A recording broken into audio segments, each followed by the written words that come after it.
존경하는 국민 여러분, 그리고 사랑하는 민주당 당원 여러분, 당헌 당규에 따라 더불어민주당 당대표 직무대행으로서 당과 국정의 한 시기를 책임지는 막중한 소임을 맡았습니다.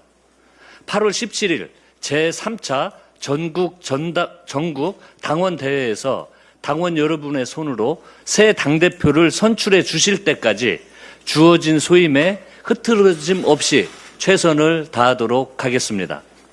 비상계엄 앞에서 민주주의를 지켜낸 시민의 힘도, 세계를 사로잡은 문화의 저력도, 미래를 여는 기술 역량도 모두 국민에게서 나왔습니다. 이제는 정치가 대한국민의 위대함에 응답할 차례입니다. 집권 여당 더불어민주당은 낮고 소모적인 공방을 넘어 기술 패권 경쟁과 기후위기, 미래 산업이라는 인류 보편 과제를 앞장서서 주도해야 합니다. 세계가 주목하는 월드클래스 정당으로 거듭나는 것, 그것이 2026년 민주당의 역사적 소명입니다. 그러나 우리는 높이 나는 정당이기 이전에 국민의 삶, 가장 깊은 곳까지 가 닿는 정당이 되어야 합니다. 국민의 삶이 녹록치 않습니다.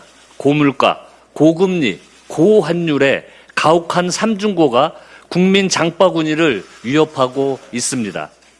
구직을 단념한 채 그냥 쉰다는 청년이 70만 명을 넘어섰습니다. 자영업 폐업자 100만 시대 앞에서 정치가 내놓아야 할 답이 얼마나 무겁고 절박한지 뼈저리게 느낍니다. 이 피마르는 민생의 고통에 가장 먼저 가장 기민하게 응답하는 민주당이 되겠습니다. 그러기에 우리는 가장 낮은 자세에서 출발해야 합니다. 지난 6.3 지방선거는 민주당도 국민의힘도 아닌 국민이 승리한 선거였습니다. 국민께서 보내주신 엄중한 경고를 달게 받고 집권 여당으로서 책임은 더 무겁게 지겠습니다. 민심을 모으고 당심을 하나로 모으는 일이 직무대행인 저에게 주어진 첫 번째 사명입니다. 그리고 그 통합은 당 안에서만 머물지 않겠습니다. 이재명 정부 출범 1년을 넘긴 지금 당과 정부는 운명 공동체입니다. 당정이 가장 완벽한 원팁으로 호흡하면서 국민이 체감할 수 있는 민생 성과를 내는 대장정을 이어가도록 하겠습니다. 당의 미래를 책임질 새로운 지도부를 선출하는 이번 전당대회는 경쟁의 품격과 화합의 가치가 공존하는 국민의 축제가 되어야 합니다. 경쟁을 두려워하는 정당은 이미 노쇠한 정당입니다. 살아있는 정당만이 정정당당하게 겨루고 그 속에서 혁신합니다. 그러나 우리가 경쟁하는 이유는 서로를 쓰러뜨리기 위해서가 아니라 더 단단한 하나가 되기 위함입니다. 김대중에서 노무현, 문재인을 거쳐 이재명 대통령에 이르기까지 민주당이 가장 강했던 순간은 언제나 흩어져 있다가 다시 손을 맞잡았을 때입니다. 반대로 우리가 무너졌던 순간은 상대가 강해서가 아니라 우리 안의 벽이 높아졌을 때였습니다. 치열하게 다투더라도 국민과 당원을 향한 민심만큼은 서로 존중해야 합니다. 경쟁의 끝에서 우리는 반드시 원팀으로 만나야 합니다. 그래서 이번 전당대회는 누가 이기냐의 싸움이 아니라 민주당이 국민 앞에 책임 있는 집권당임을 증명하는 자리입니다. 국민께서는 신뢰를, 당원께서는 자랑스러움을 드릴 수 있도록 당대표 직무대행으로서 준비에 한치의 빈틈이 없이 만전을 기하도록 하겠습니다. 국회 마비 상태를 더 이상 방치할 수 없습니다. 국민의힘의 무자비한 목료와 버티기에 민생이 절체절명의 위기로 내몰리고 있습니다. 후반기 국회 원구성이 하루 늦어지면 국민께서 체감하는 민생 현안 처리는 한 달이 지체됩니다. 국회의장께서 어제 정오를 명단 제출 최종 시한으로 제시하셨습니다. 그러나 국민의힘은 국회법상 기일 규정은 훈시 규정이라 지키지 않아도 된다는 억지를 부리며 명단조차 내지 않았습니다. 법사위를 가져갈 수 없다면 국회가 멈춰도 좋다는 태도입니다. 국회법 제48조 1항은 임기 만료일 3일 전까지 교섭단체 대표 의원이 의장에게 상임위원 선임을 요청하도록 정하고 있고, 그 기한까지 요청이 없으면 의장이 직권으로 선임할 수 있다고 분명히 규정하고 있습니다. 민생을 책임지는 집권 여당으로서 민주당은 국회법에 따른 국회의장의 권한 행사를 강력히 요청드립니다. 의장께서 국회법에 따라 18개 상임위원회를 즉시 배정해 주십시오. 이번 주 안으로 본회의를 열어 상임위원장 선출까지 마쳐야 합니다. 그것이 멈춰선 국회를 되돌리는 국회법이 정한 가장 빠르고 분명한 길입니다. 오늘은 6.25 전쟁 발발 76주년을 맞이하는 날입니다. 나라를 지키신 호국 영령과 참전 용사께 머리 숙여 감사드립니다.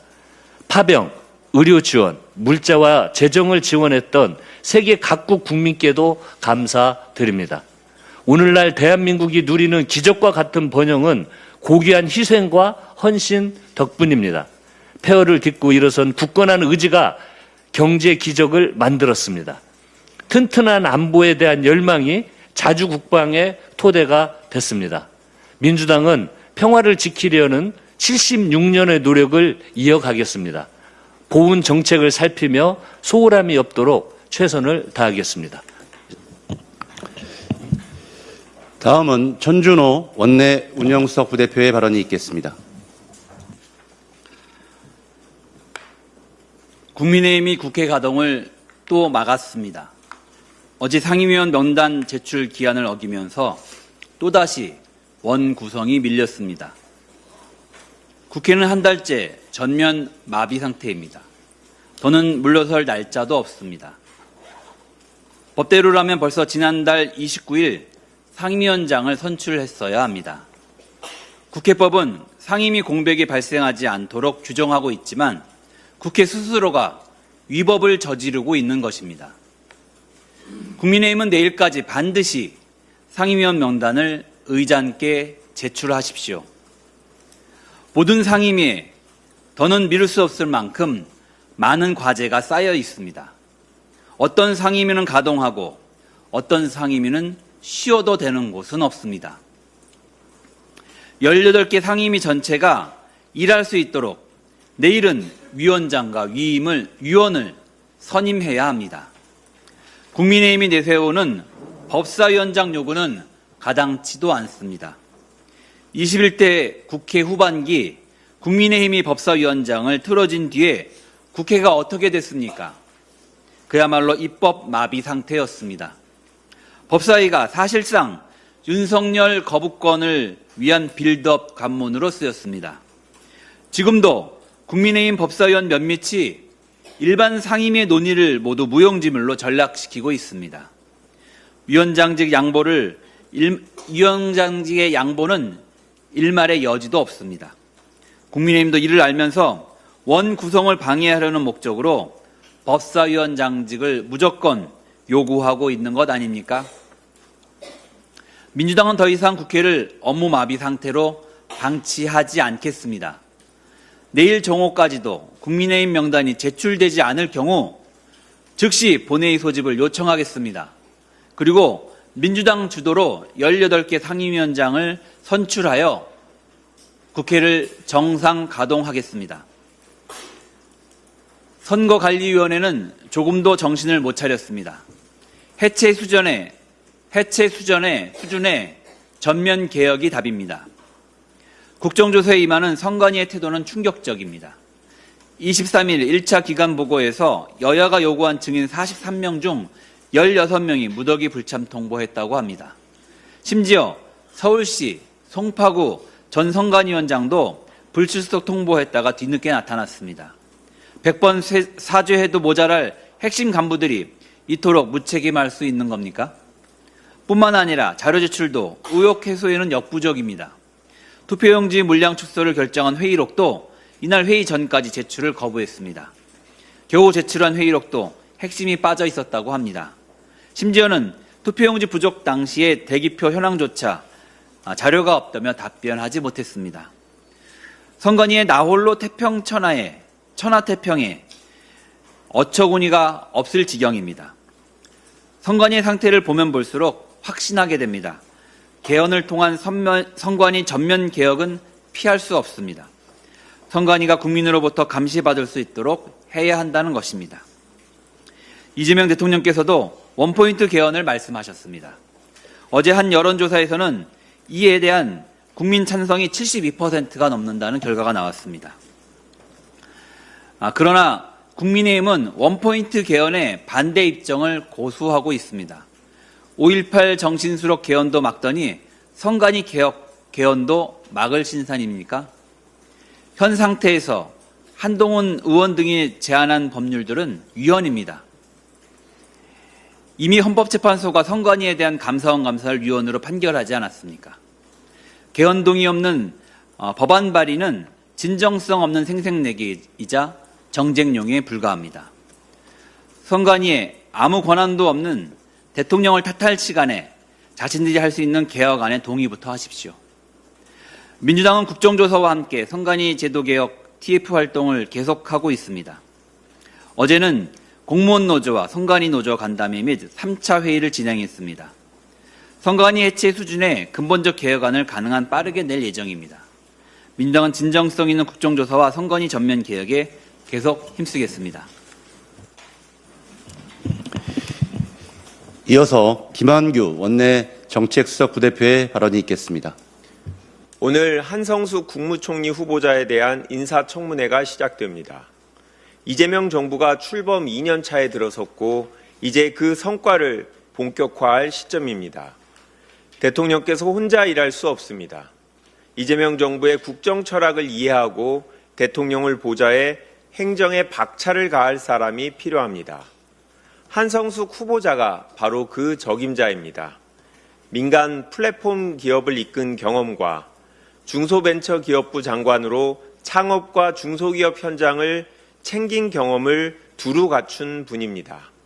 특히 1세대 IT 기업인으로서 경제 발전의 최전선에서 일했던 경험, AI 산업에 대한 명확한 이해, 그리고 중기부 장관으로서 쌓은 행정 역량을 모두 결합하여 AI 시대 국가 대전환을 이끌어갈 사람입니다. 기대가 많이 됩니다. 하지만 그렇다고 검증을 소홀히 하지는 않겠습니다. 후보자의 자질과 역량을 빠짐없이 검증하겠습니다. 특히 오늘 청문회에서 더 무겁게 다뤄야 할 점은 청년 정책입니다.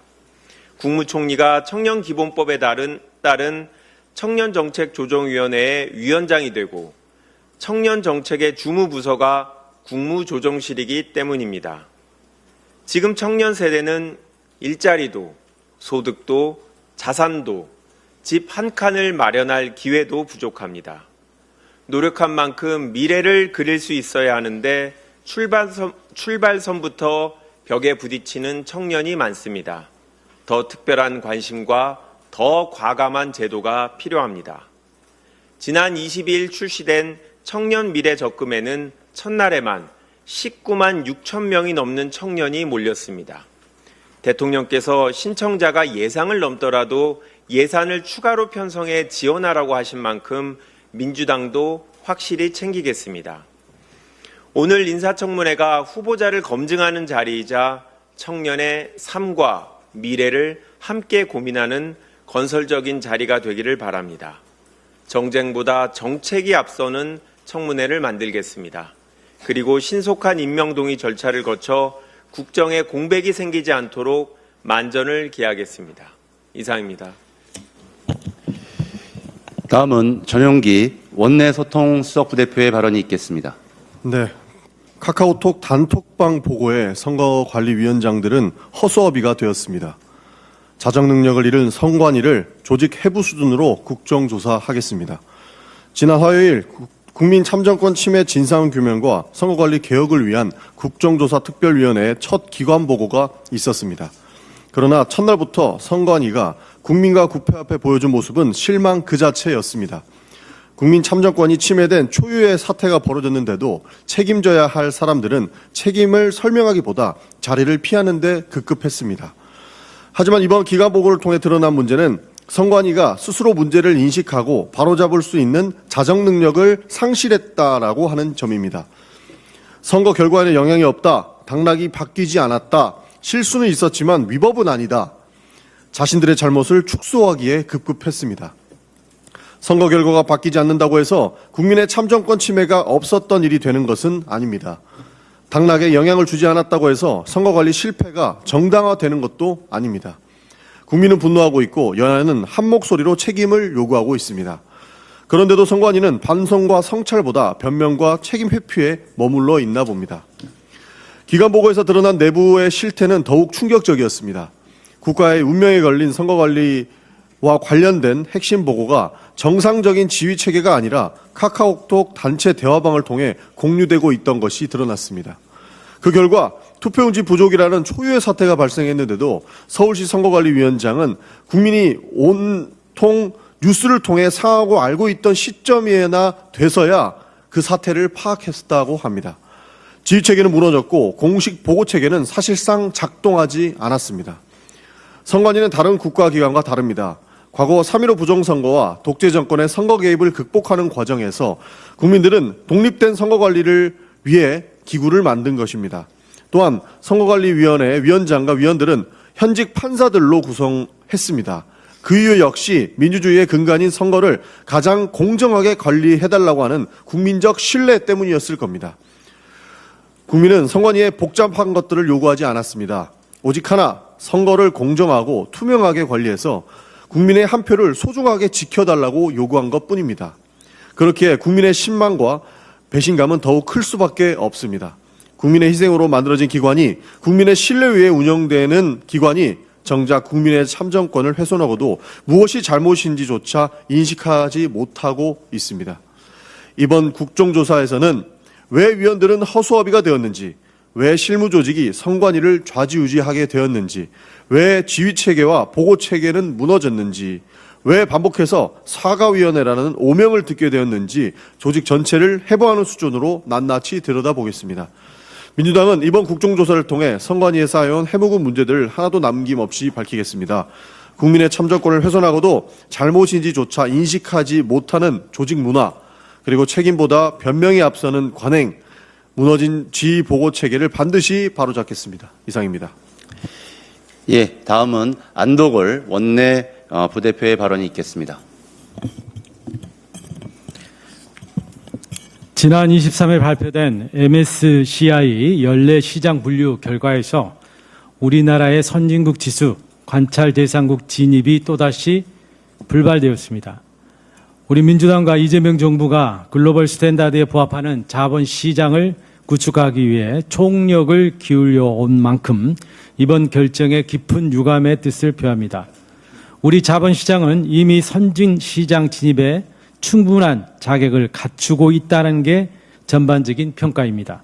최근 코스피 상승률은 세계 최고 수준을 기록하고 있으며 외국인 투자자의 국내 시장 접근성 역시 실질적인 제약 없이 지속적으로 개선되고 있고 외국인 투자 비중도 40%에 육박하고 있습니다. 특히 이재명 정부 출범 이후 추진해온 애환 자본시장 제도 개선 로드맵 과제는 이미 70에서 80% 이상 성공적으로 이행되고 있습니다. 이처럼 시장의 투명성과 개방성을 획기적으로 높인 가시적인 성과에도 불구하고 MSCI가 보다 전향적인 결정을 내리지 않는 것은 매우 아쉬운 일이라 하겠습니다. MSCI는 여기에 온화시장 부재, 외환시장 접근성 부족, 최근 제도 개선의 실효성에 대한 추가 검증 필요성 등을 미지정 사유로 제시했습니다. 그동안 정부는 글로벌 표준 결제 구조 도입, 외국인 투자자 계좌 개설 절차 간소화, 영문 공시 확대, 배당 공시 개선 등 시장의 접근성을 높이기 위해 쉼없이 제도 개선을 추진해 왔습니다. 다만 새로운 제도가 시장 관행으로 정착되고 글로벌 투자자들의 신뢰를 확보하기까지는 일정한 시간이 필요합니다. 이번 결과가 결코 우리 애한 자본시장 개혁 노력의 실패를 의미하는 것은 아닙니다. 정부는 이번 결과에 일희일비하지 말고 기존 로드맵에 따라 24시간 애완시장 운영체계 구축 등 선진화 과제를 차질 없이 추진해야 합니다. 아울러 MSCI가 지속적으로 지적해온 역의 애완시장 문제를 포함해 보다 근본적인 애완시장 개방과 원화 국제화 조치에도 더욱 적극적으로 나서주길 당부합니다. MSCI 편입은 목표 그 자체가 아닙니다. 우리 시장이 충분히 선진화되었을 때 자연스럽게 따라오는 결과입니다. 정부와 여당은 MSCI 편입 여부와 관계없이 우리 자본시장의 체질을 근본적으로 개선하고 애완시장의 자유화와 원화 국제화에 필요한 법적, 제도적 보완을 중단 없이 추진해 나가겠습니다. 일관되고 흔들림 없는 정책 추진을 통해 대한민국 자본시장의 글로벌 신뢰를 더욱 공고히 다져 나가겠습니다.